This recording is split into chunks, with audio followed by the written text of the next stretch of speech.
আর দর্শক বন্ধু, আমি দশভুজামা ব্লগস আবারও একটা ভিডিও উপস্থাপন করতে চলেছি। আশা করছি প্রত্যেকে ভালো আছো, সুখে আছো। তোমাদের সুখ, শান্তি, সমৃদ্ধি কামনা করে আমি আমার ব্লগটা শুরু করছি। আজ বলবো ফল হারিনি অমাবস্যার দিনকে কখনো এই 5টা জিনিস ভুলেও কিন্তু খাবে না, তাহলে সারা জীবনের মতো দুর্ভাগ্য নেমে আসবে। দারিদ্র, দুঃখ, কষ্ট সমস্ত কিছু জীবনে নেমে আসবে।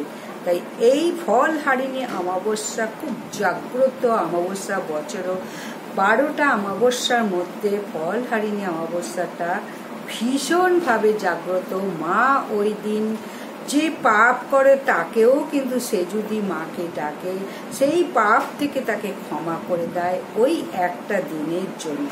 তারপরে তো মাকে ডাকলে মা তো আশীর্বাদ করবে। ওই একটা দিনের জন্যই মা কিন্তু যে যা চায় তাই কিন্তু দিয়ে থাকে। তাই বলবো ফল হারিনি অমাবস্যার দিনটা খুব সতর্ক, খুব ভালোভাবে কাটাও এবং এই জিনিসগুলো ভুলেও করো না। কারণ সামনেই আসতে চলেছে ফল হারিনি অমাবস্যা তিথি। জ্যৈষ্ঠ মাসের অমাবস্যা তিথিকে বলা হয় ফল হারিনি অমাবস্যা। মা তার ভক্তদের সমস্ত কর্মফল হরণ করেন, তাদের এই কাঙ্ক্ষিত ফল দান করে থাকে। এই বিশেষ দিনে মা কালীর পূজা অর্চনা করার সাথে সাথে খাদ্য খাবারের যে নিয়ম আছে, বিধি নিষেধ আছে, এগুলো প্রত্যেকের একটু পালন করা উচিত। আমরা সনাতন ধর্মের মানুষ, তাই প্রত্যেকের কিছু নিয়ম বিধি মেনে চলা আমাদের প্রত্যেকের কর্তব্য। অমাবস্যা, পূর্ণিমা, একাদশী তিথিতে বিশেষ বিশেষ খাবারগুলো গ্রহণ করা ভুলেও উচিত না, তাহলে শরীরে নানান রকম রোগ জ্বালা যন্ত্রণা লেগেই থাকবে। আর এই ফল হারিনি অমাবস্যা তিথিটা তো বিশেষভাবে গুরুত্বপূর্ণ। আর যে 11টি একা অমাবস্যা আছে তার থেকে পুরোপুরি আলাদা। এই অমাবস্যা তিথিতে মা সমস্ত ভক্তদের ডাকে সাড়া দেন।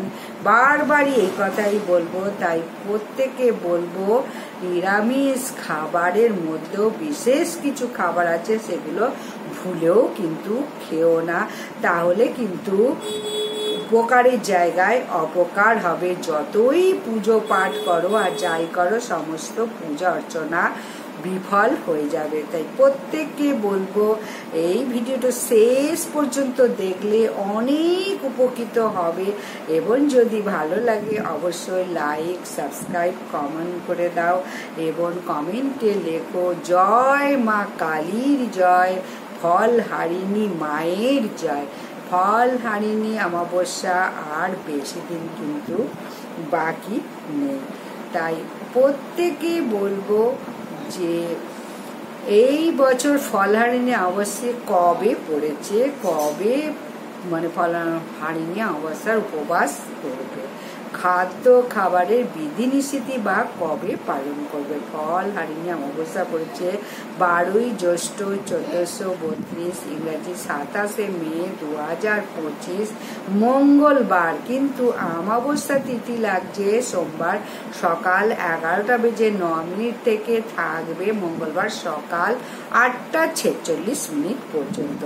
যদি উদয় তিথি মান্যতা দিয়ে পঞ্জিকাতে মঙ্গলবার অমাবস্যা উল্লেখ করা রয়েছে, কিন্তু মন্দিরগুলোতে সব সময় রাত্রিবেলায় মা কালী পুজো হয়ে থাকে, সেহেতু ফল হারিনি অমাবস্যা তিথি সোমবার রাত্রিতেই পাওয়া যাচ্ছে।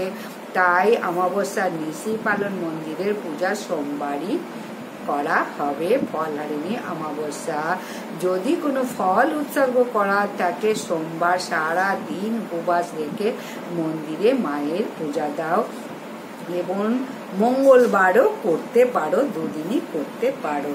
এই অমাবস্যা তিথিতে যেসব মৌসুমি ফল পাওয়া যায়, আম, লিচু, জাম, কাঁঠাল, এই ফলগুলোই মানে সাজিয়ে নিয়ে মায়ের কাছে নিবেদন করো এবং নিজের মনস্কামনা জানিয়ে একটা মানসিক ফলও দিয়ে দেওয়া হয় অর্ঘ্য, এটা যজ্ঞে দেওয়া হয়। আর যেই ফলটা দেবে এটা বিশেষভাবে মনে রাখো, কোনো রকম ভাবেই গ্রহণ করবে না একটা বছর, এবং যে মনস্কামনা নিয়ে করছো সেই মনস্কামনা পূর্ণ না হলেও কিন্তু আহার করা উচিত নয়। তাই এবার বলবো, এইভাবে মা কালীর কাছে পুজো দিয়েছো, জবা ফুল এবং মরশুমি ফল এবং অবশ্যই সর্ষের তেলের প্রদীপ, ধূপ দ্বীপ বাতাসা মিষ্টি দিয়ে মা কাছে পুজো দিয়েছো। ফল হারিনি অমাবস্যা তিথি যে ফলটা দেবে এক বছর কিন্তু ভুলেও গ্রহণ করবে না। মনস্কামনা পূর্ণ হয়ে গেলেও এক বছরের আগে গ্রহণ করবে না এই ফল। আর যদি মনস্কামনা পূর্ণ না হয় তাহলে আরো কিছুদিন এই ফলটা খাবে না। তাহলে জ্যৈষ্ঠ মাসে সমস্ত ফল মার কাছে অনেকেই দিয়ে থাকে। যে যে ফল নিবেদন করবে মা কাছে নিবেদন করবে, উপবাসের দিনকে কিন্তু ওই ফলগুলো ভুলেও খাবে না।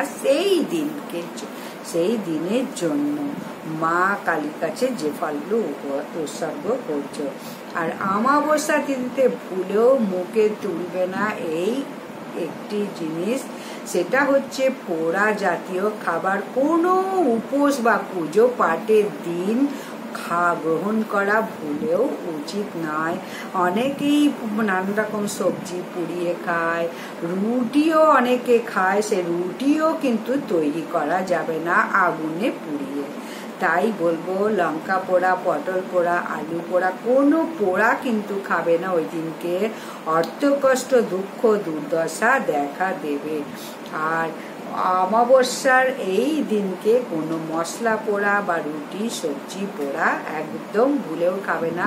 এই দিনকে ভুল করেও কিন্তু আমিষ জাতীয় জিনিস বাড়িতে ঢোকাবেও না, খাবেও না।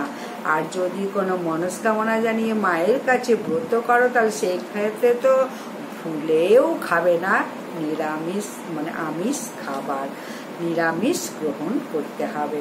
অনেকেই আছে নিজেরা খায় না, পুজো পাঠ করছে বলে বাড়ির সদস্যকে তৈরি করে দেয়, কিন্তু না, মা কালীর উদ্দেশ্যে ভুলেও কিন্তু এই আমিষ বাড়িতে ঢোকাবে না। আর যদি কোনো মনস্কামনা থাকে, মনস্কামনা তো প্রত্যেক মানুষেরই আছে, কারণ কেউ 16 কলা পূর্ণ হয়েছে এরকম কোনো মানুষ নেই। তাই মনস্কামনা পূর্ণ করার জন্য যে ফলগুলো নিবেদন করবে সেই দিনকে এগুলো ভুলেও খাবে না। পেঁয়াজ, রসুন, মুসুর ডাল, ডিম, ছত্রাক জাতীয় জিনিস ভুলেও কিন্তু খাবে না। আর ভাত রুটি পূর্ণিমা অমাবস্যায় যারা ব্রত উপবাস করে তাদের ক্ষেত্রে পঞ্চ রবি শস্য টোটালি নিষেধ। ধান, গম, যব, ভুট্টা, ডাল, সরিষার তেল এইগুলো কিন্তু ভুলেও পঞ্চ রবি শস্য অমাবস্যা পূর্ণিমা তিথিতে একাদশীতে পুরোপুরি নিষিদ্ধ। তাই অমাবস্যা পূর্ণিমা তিথিতে অনেকে ভাত বর্জন করে রুটি খেতে হয়, কিন্তু না, একদম একাদশীর মতো পালন করতে হবে। আর রুটি তো পুড়িয়ে করতে হয়, রুটি ভুলেও খাবে না। পরোটা লুচিও খাওয়া নিষেধ আছে। ফল খেয়েই উপবাস করতে হয়। অমাবস্যা মাত্র 12 ঘন্টা পালা যেতেই পারে। 12 ঘন্টা পর আটা থেকে রুটি খাওয়া যেতে পারে। রুটি কিন্তু কখনো ভুলেও কোনো উপোসের দিনকে খাবে না। তাই লুচি, পরোটা এসব পরের দিন মঙ্গলবার সকালে সেরে যাচ্ছে, খেয়ে নিতে পারো। এইসব দুধ, দই, সাবু, মিষ্টি এইসব খাও। আর যেসব ফল মা কালীর কাছে অর্পণ করবে সেগুলো কিন্তু ভুলেও গ্রহণ করবে না। আর যাদের কোনো মনস্কামনা নেই কিন্তু অমাবস্যা তিথিতে নিয়ম মেলে ফল মূল ঠাকুরকে দিচ্ছ, সেগুলো কিন্তু খাবে না। বাইরের খাবার কোনো রকম ভাবে ভুলেও খাবে না। নিরামিষ আহার গ্রহণ করো এই দিনকে। তাই বাইরের খাবার ভুলেও খেও না, তাহলে আমিষ খাবার হয়তো খাওয়া হয়ে যেতে পারে। বিশেষ স্থিতিতে এই বাইরের খাবারও বর্জন করতে হবে। আর ভুলেও কিন্তু তেতো জাতীয় জিনিস খাবে না। তাহলে তিক্ততা বাড়বে, সবার কাছে সবার সঙ্গে তিক্ততা বেড়ে যাবে। ওই দিনকে সবাইকে মিষ্টিমুখ করাও এবং নিজেও মিষ্টিমুখ করো। তাই এই কটা জিনিস কিন্তু ভুলেও ওই দিনকে খাবে না। আর একটি ফল মাকে অবশ্যই দাও, যে ফলটা তোমার প্রিয় সেই ফলটাই কিন্তু মাকে দেবে। অনেক সময় কি হয়, যে ফলটা তুমি খাও না সেই ফলটা মাকে গিয়ে দেয়, যে সারা বছর ওই ফলটা তো আমি খাই না, ওই ফলটাই আমি মাকে দেবো। কিন্তু না, তোমার যে ফলটা প্রিয় সেই ফলটাই কিন্তু মাকে অর্পণ করবে, সারা বছর খাবে না। এমনকি তোমার মনস্কামনা পূর্ণ না হলে 1 বছরের পরও বেশি দিন তুমি খাবে না, যতদিন না মনস্কামনা পূর্ণ হচ্ছে। তাহলে কোন ফল মাকে দিতে হবে ওই দিনকে, অমাবস্যা দিনকে, এটা কিন্তু মাথায় রাখবে। আর ভুলেও কিন্তু রাত্রিরে কোনো অমাবস্যা তিথিতে ভাত খাবে না, তাহলে অজগর সাপ হবে। এইটা মাথায় রাখবে, রাত্রিরে ভুলেও কোনো অমাবস্যা তিথিতে, কালী পুজোতে ভাত খাওয়া সম্পূর্ণভাবে নিষিদ্ধ। তাহলে পরের জন্মে কিন্তু অজগর সাপ হবে, এটা মাথায় রেখো। তাহলে ভিডিওটা যদি ভালো লাগে অবশ্যই লাইক, সাবস্ক্রাইব, শেয়ার করে দাও এবং কিছু জানার থাকলে কমেন্ট করো। যারা এখনো সাবস্ক্রাইব করোনি, সাবস্ক্রাইব করে বেল বটনটা টিপে রাখো, অবশ্যই নোটিফিকেশন চলে। নমস্কার, বিদায়।